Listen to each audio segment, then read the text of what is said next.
خانم محمدپور در خدمتتون هستیم با آموزش بسیار خوب. خواهش می‌کنم، خدمت از منه. دوستان امروز برنامه امروز ما خیلی ساده هستش.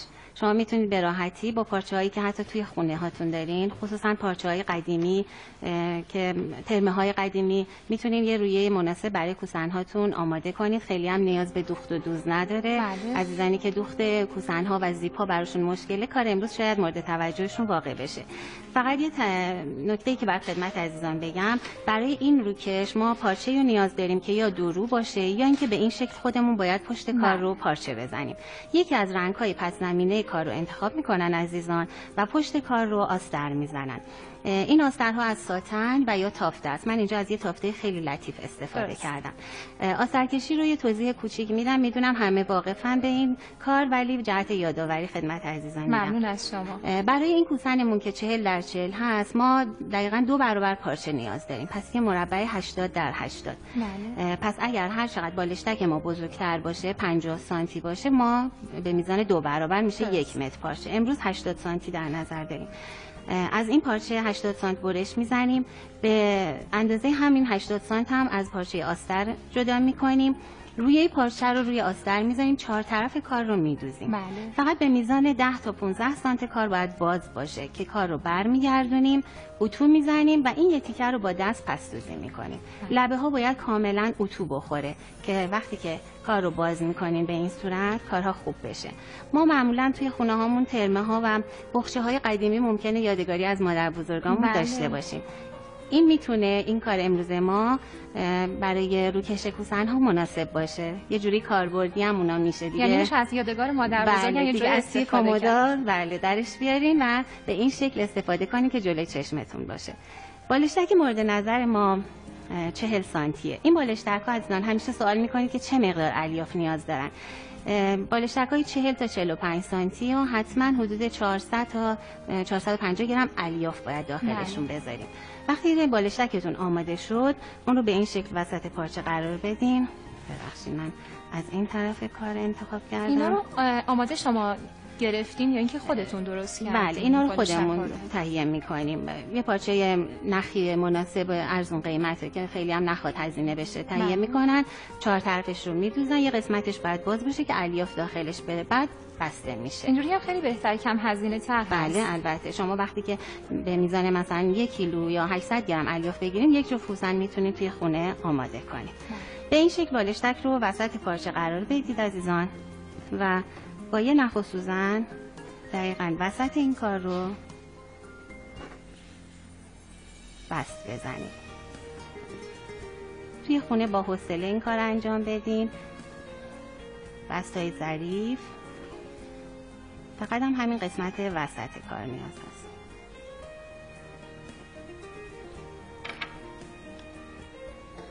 نیازی نیست که سراسر کار رو بدوزید. بعد این 2 قسمت دیگر رو به این شکل تا کنید. در واقع خانم قبادی عزیز، کار امروز ما کار اورگامی هست. اورگامی معمولا با کاغذ انجام میشه. امروز تای پارچه. اورگامی یعنی تا کردن. ما تای پارچه رو امروز کار میکنیم. پس کار خیلی راحتی هم باید باشه. فقط فقط نیاز به دقت داره. خواهش می‌کنم. بله، یه کار ساده‌ای هستش.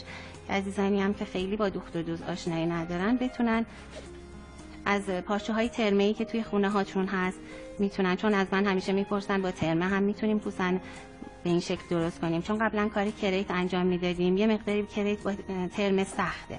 ولی این کار میتونه مناسب باشه براش. الان شما قسمت وسط رو دارین دوخت میزنید. بله، از هر 2 طرف پارچه رو تای کردم و فقط همین قسمت وسط رو لبه پارچه رو به هم میرسونم. بیننده های عزیزم اگر که سوال دارن میتونن به شماره 307119 پیامک بدن، حتما پاسخگوی اینا خواهم. بعد از این کار به این شکل گوشه ها رو از توی پارچه خارج کنید.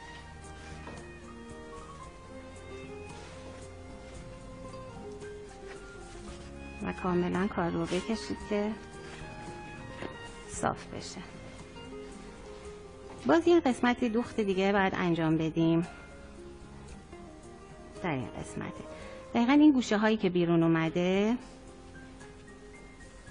باید به این شکل صاف بشه و اینجاها رو یه دوختای خیلی کوکای خیلی ظریفی بزنید. باز اینم نیازی نیست که سر کار دوخت بخوره، فقط همین میزان حالت بخیه به اندازه 2 تا 3 سانت رو دوخت بزنید. خانم محمدپور عزیز، بیننده عزیزی پرسیدن که برای کار کریت معمولا چقدر پارچه لازم داریم؟ کوسن‌های پرکارمون که کریت روش خیلی زیاد انجام میشه، پر میشه، معمولا ما 2 برابر پیشنهاد میکنیم. یعنی اگر که 40 سانتی میخوان کوسن آماده کنن، 80 سانت باید پارچه فقط برای رویه میخوان. درسته. پس 1 متر که تهیه کنن میتونن 1 دونه کوسن رو پشت و روش رو بدوزن. سپاسگزارم. و کارهای کم کارتر که کریت کمتری روشه، خب به همین میزان پارچه 70 سانت 60 سانت کمتر میشه.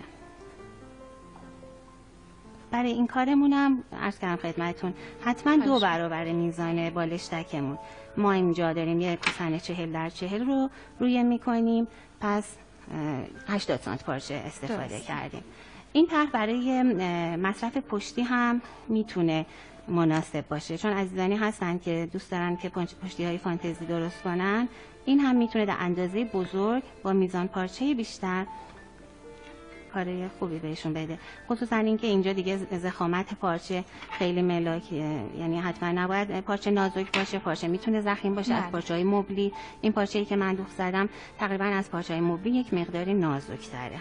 اینا رو در سایزهای بزرگتر هم میشه آماده کنیم؟ بله عرض کنم خدمتتون، میتونید 2 برابر به میزان اندازه بالشتک 2 برابر پارچه لازم دارید.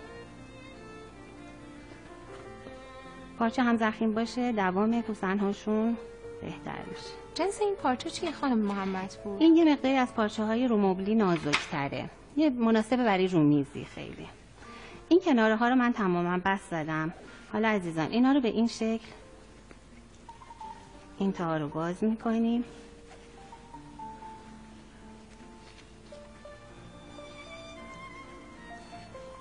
به این صورت. بعد این قسمت رو برمیگردونیم.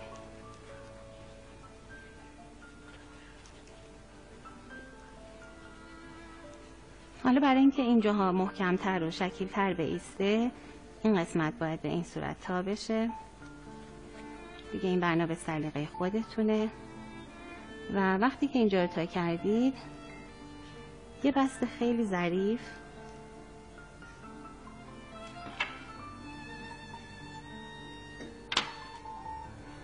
از زیر در این قسمت بزنید. بعضی عزیزان هم دوست دارن میتونن اینجا یه دکمه بدوزن، ولی اگرم دوست نداشتید خیلی ظریف این رو به این قسمت پس دوزی کنید. بیننده عزیزی پیامک دادن و سوال کردن که آیا اینا قابل شستشو هست؟ یعنی اینکه ما میتونیم اینا رو شستشو داشته باشیم؟ خب این چون توی کوسن بسته میشه و بالشتک ازش خارج نمیشه، بعد نهایت شکافته بشه. دوختش ساده است، دیدید که فقط با چند تا بست این کار انجام میشه. پس نهایتا فکر میکنم چون خودشون میدوزن میتونن بعد هم بشکافنش و درستش کنن. پس به خود بالشتک نمیشه بشونش؟ نه، بالشتک توی چرخش دستگاه ماشین لباسشویی الیافش خراب میشه. درست. من اینجا رو بست زدم که میتونید بعد اینجا رو یه دکمه هم جهت تزیینش بدوزید. ما وقت داریم خانم قاضی؟ فکر کنم 3 دقیقه دیگه وقت داشته باشیم. خیلی. پس یکی دیگرش هم من بست میزنم.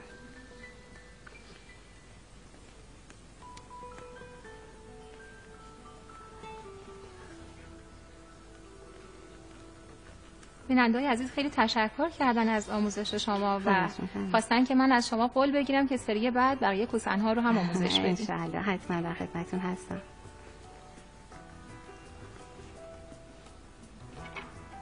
عزیزان با حوصله بیشتر اینا رو بست بزنید. من برای اینکه خیلی وقتمون گرفته نشه دیگه اینها رو با سنجاق‌هایی که اینجا هست محکم میکنم. فقط توی خونه با حوصله پس‌سوزی کنید، بست بزنید و هر شکلی که خودتون میدونین کارتون محکم تر میشه این کار رو انجام بدید. بعد میمونه این گوشه ها. این گوشه های کار هم به همین صورت. اول این 2 قسمت رو به هم میدوزیم.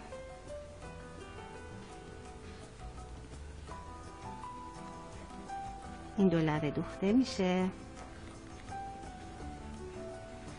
من به این شکل میگیرم اینجا رو و به خود رویه کوسن بست میخوره. از نخ رنگ پارچه استفاده کنید که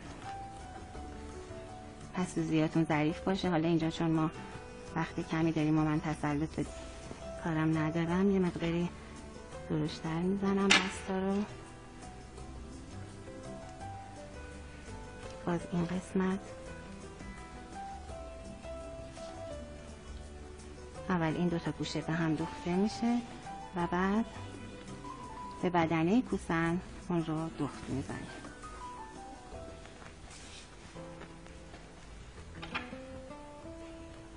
بسیار خوب. برای تزیین کار هم میتونید یه دونه از این دکمه هایی که معمولا پرس میشه یا دکمه های تزیینی که خودشون مد نظرشون هست در این قسمت کار بذارن، این رو هم بدوزن و در نهایت کار ما به این شکل تمام میشه. تمام این کنارهایی که دوخته میشه. خیلی زیبا، دست شما درد نکنه، خیلی لطف کردین. من که واقعا لذت بردم، مطمئنم بیننده‌های عزیزم همینطور هست.